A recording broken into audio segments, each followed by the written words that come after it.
जोहार दोस्तों, स्वागत है आपका झारखंड न्यूज नेटवर्क में। आइए देखते हैं आज की तमाम बड़ी खबरों को।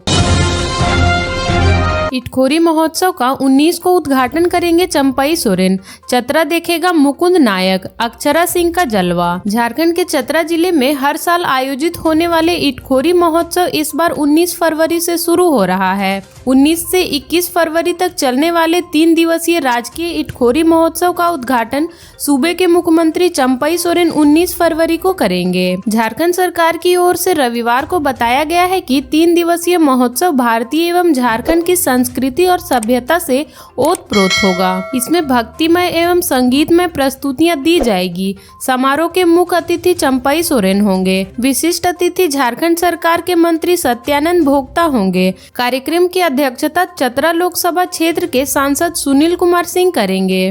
कार्यक्रम के मुताबिक 19 फरवरी को दोपहर 3 बजे से शाम 5 बजे के बीच मुख्यमंत्री चंपई सोरेन का आगमन होगा। दर्शन पूजन एवं महोत्सव का उद्घाटन होगा। इसके बाद शाम 5:30 बजे से शाम 6 बजे तक डॉक्टर विपिन मिश्रा एवं ग्रुप की प्रस्तुति होगी। कस्तूरबा गांधी बालिका विद्यालय इटखोरी की ओर से शाम 6 बजे से शाम 6:30 बजे तक प्रस्तुति दी जाएगी। कस्तूरबा गांधी बालिका विद्यालय के बाद मुकुंद नायक एवं ग्रुप की ओर से कार्यक्रम की रंगारंग प्रस्तुति दी जाएगी। शाम 6:30 बजे से 7 बजे के बीच वह प्रस्तुत देंगे। इसके बाद सत्या ठाकुर एवं group, Altaf Raja and group और अक्षरा सिंह की प्रस्तुति होगी। रात के 9:30 बजे से 11 बजे तक अक्षरा सिंह का कार्यक्रम होगा।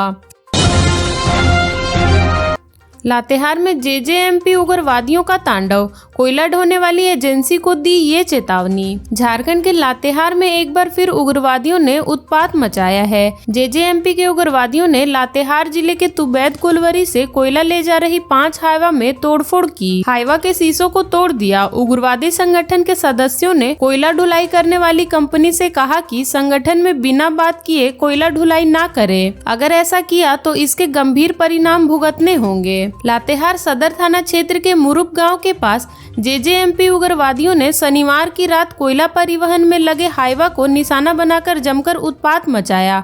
इस दौरान उग्रवादियों ने 5 गाड़ियों को तोड़फोड़ की। इन उग्रवादियों ने ड्राइवरों के साथ मारपीट भी की।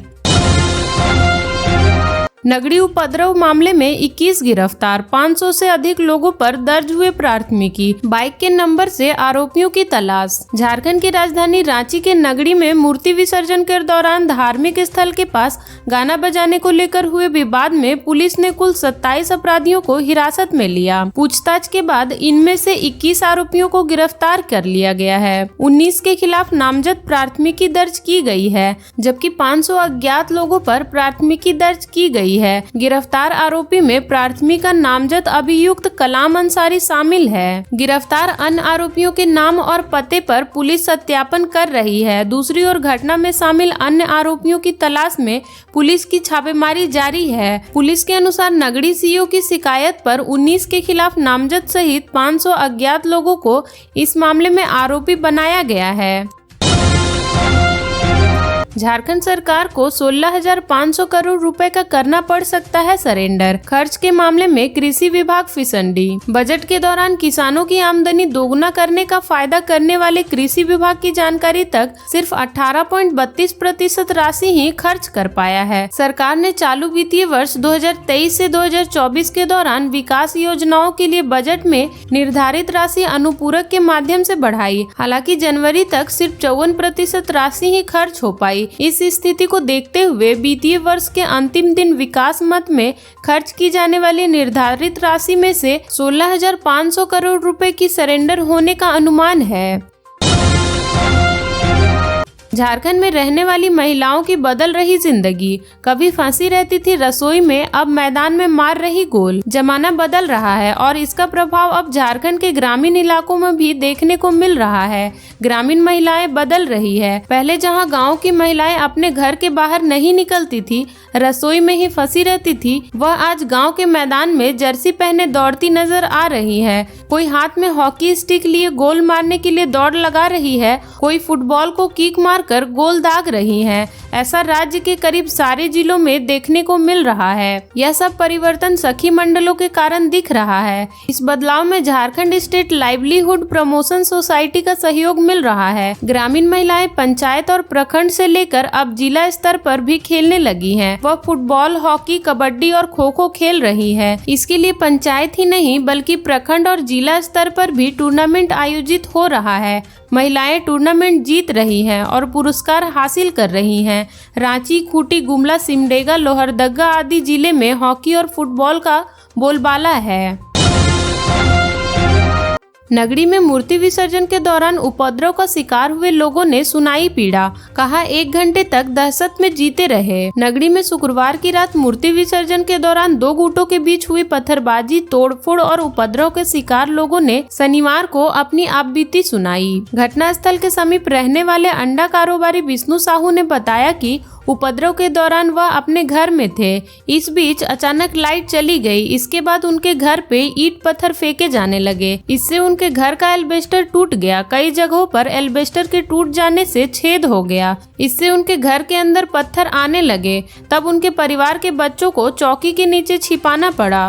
विष्णु साहू ने घर के समीप ही उनके भाई का भी घर है। उनके घर पे भी पत्थरबाजी की गई। इसके कारण उनका भी एल्बेस्टर टूटकर क्षतिग्रस्त हो गया। करीब 1 घंटे से अधिक समय तक वह अपने परिवार के साथ दहशत में जीते रहे। विष्णु साहू ने बताया कि उग्रवादियों की योजना सुनियोजित थी, इसलिए उन लोगों ने अपनी छत पर पहले से ईंट जमा कर रखा था। उन्होंने कहा कि पुलिस प्रशासन को फोन कर घटना की सूचना देने के बाद भी उनके घर में कोई देखने नहीं आया। विष्णु साहू से पूछा गया कि आपने थाना जाकर शिकायत क्यों नहीं दर्ज कराई। तब उन्होंने कहा कि अभी थाना जाना ठीक नहीं होगा क्योंकि घटनास्थल के समीप उनका घर है। पुलिस उन पर भी संदेह करेगी कि अपने भी पत्थरबाजी की होगी और पुलिस पकड़कर थाने में बैठा लेगी, इसलिए वो थाना जाना नहीं चाहते हैं।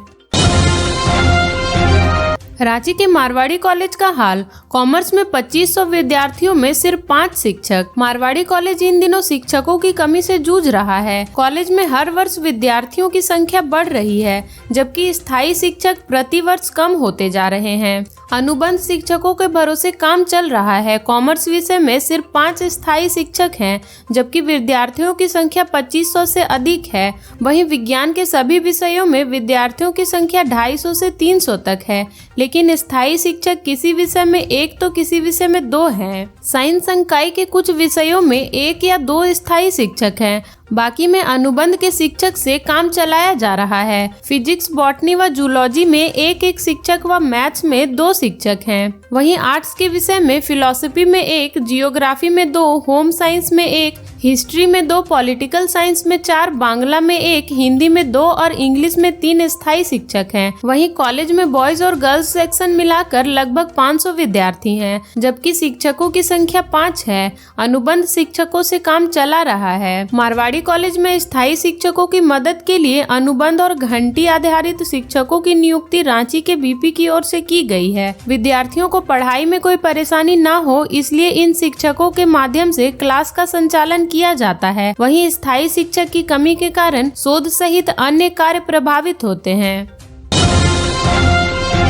झारखंड में खरीफ के मौसम में 2950,000 टन ही हुआ धान। झारखंड में खरीफ के मौसम में करीब 2950,000 टन धान का उत्पादन हुआ है। करीब 1165,000 हेक्टेयर में ही धान लग पाया था। बीते साल भी खरीफ के मौसम में समय पर बारिश नहीं हो पाई थी, इस कारण राज्य में सूखा पड़ गया था।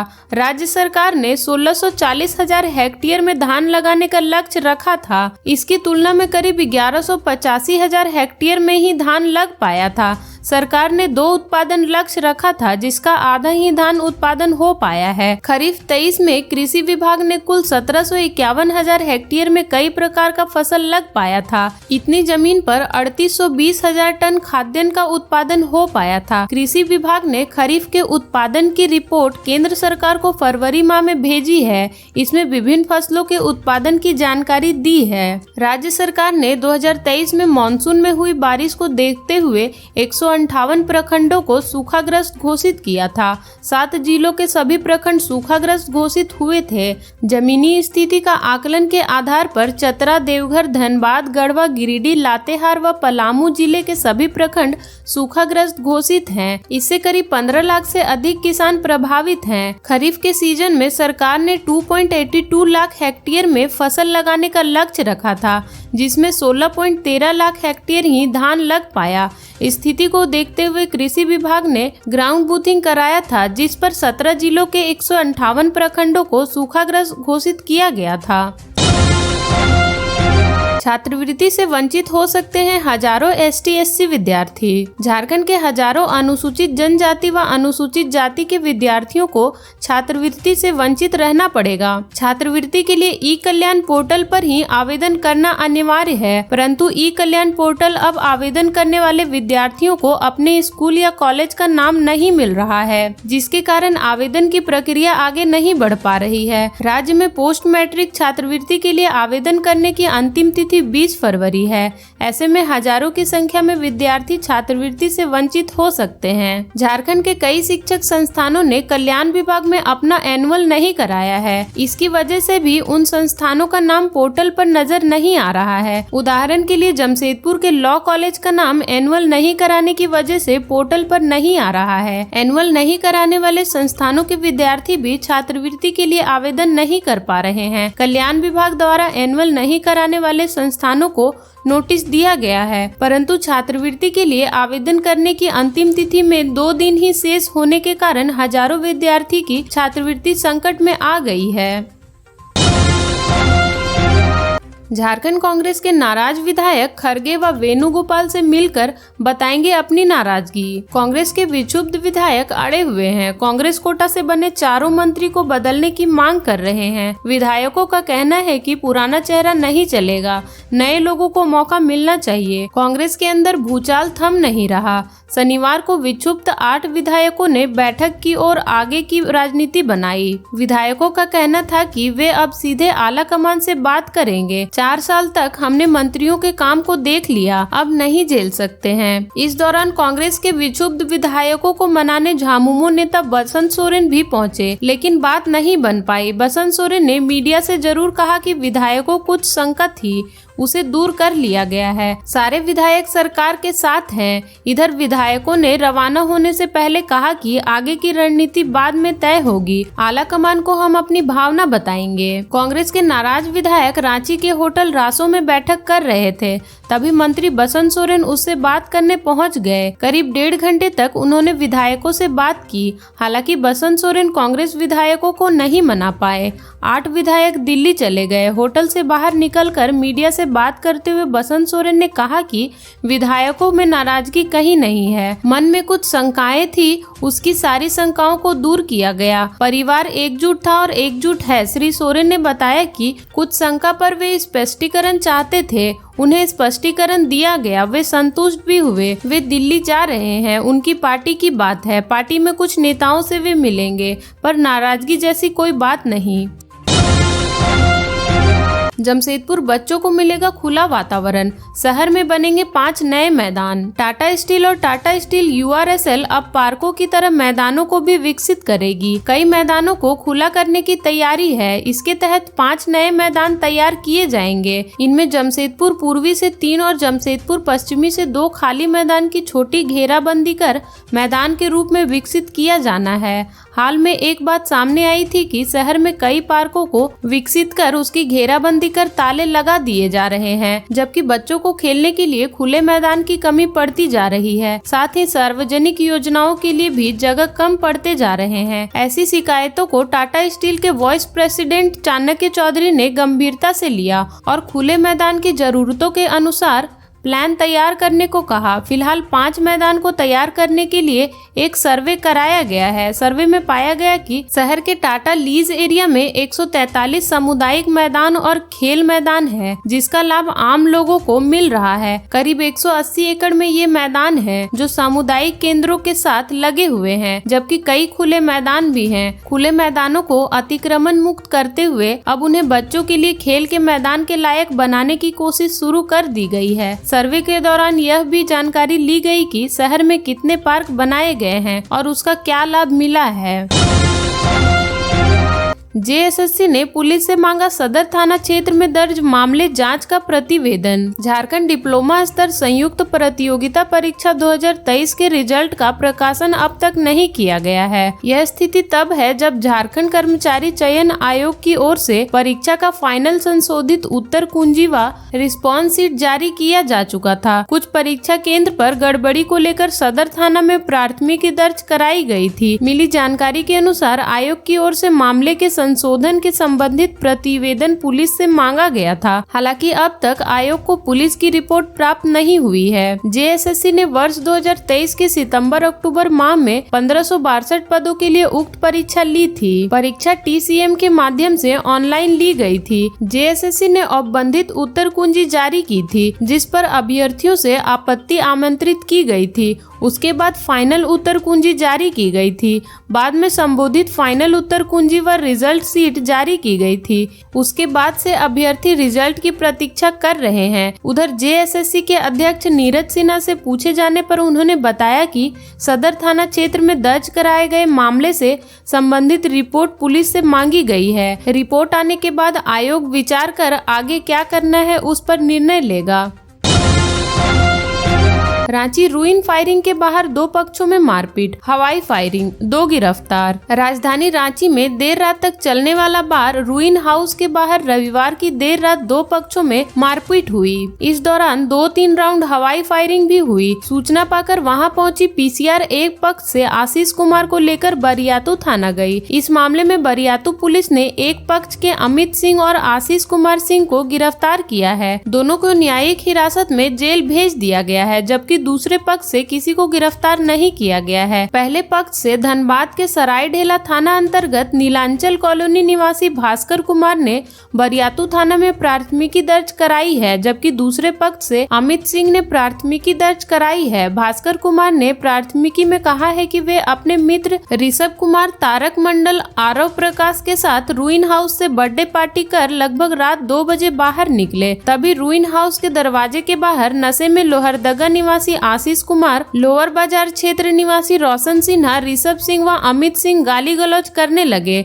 मेरे साथियों ने विरोध किया तो अमित ने डराने के उद्देश्य से 3 राउंड हवाई फायरिंग की। आरोपी ने तारक मंडल के गले से 2 लाख रुपए के मूल्य की सोने की चेन छीन ली। साथ ही हम सभी के साथ मारपीट की। मौके पर पीसीआर को बुलाकर हम लोगों ने आशीष को उनके हवाले किया। दूसरी प्राथमिकी में कांके निवासी अमित सिंह ने कहा कि वह आशीष कुमार, रोशन सिन्हा, ऋषभ सिंह रात 1 से 1:30 बजे के बीच रूइन हाउस से कार्यक्रम संपन्न कर बाहर निकल रहे थे। इसी दौरान ऋषभ कुमार, भास्कर कुमार, तारक मंडल, आरव प्रकाश अपने साथियों के साथ अभद्र भाषा का प्रयोग करते हुए बाहर निकल रहे थे। इसी दौरान हमारे साथ भी गाली गलौज करने लगे। इन लोगों ने मेरा 5 लाख रुपए का मूल्य की सोने की चेन छीन ली और डंडा, बेल्ट और लोहा का सरिया से जानलेवा हमला करने लगे। वहीं मित्र आशीष का 40,000 रुपए मूल्य का मोबाइल छीनकर फेंक दिया। मित्र ऋषभ का सोने का ब्रेसलेट और सोने के चेन छीन ली। जानलेवा हमला के दौरान बचाव में अमित ने लाइसेंस पिस्टल से हवाई फायरिंग कर अपने व दोस्तों की जान बचाई। घटना के बाद शनिवार को घटना स्थल पर जाकर सदर डीएसपी संजीव बहेरा, बरियातू थाना प्रभारी सुरेश मंडल आदि ने मौके पर पहुंचकर मामले की जांच की।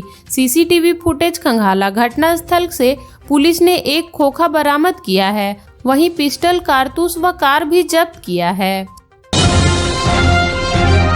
गिरिडीह में प्रेमी युगल की ग्रामीणों ने कराई शादी। प्रेमी के संग युवती का फोटो वायरल होने के बाद वर पक्ष के लोग तिलक उत्सव कार्यक्रम को टाल दिया। भड़के युवती के परिजनों ने प्रेमी पर शादी का दबाव बनाया। काफी जद्दोजहद के बाद प्रेमी युगल की शादी बिना दान दहेज के ही शनिवार को बोंगाबाद के एक मंदिर में करा दी गई। मामला तेतुलमारी पंचायत के एक गांव की है। परसन गांव के एक युवती की शादी पंचबत क्षेत्र के एक युवक से तय की गई थी। इसकी तैयारी चल रही थी। शनिवार को तिलक उत्सव था। युवती शुक्रवार को परिजनों के साथ गिरिडीह के एक ब्यूटी पार्लर गई थी।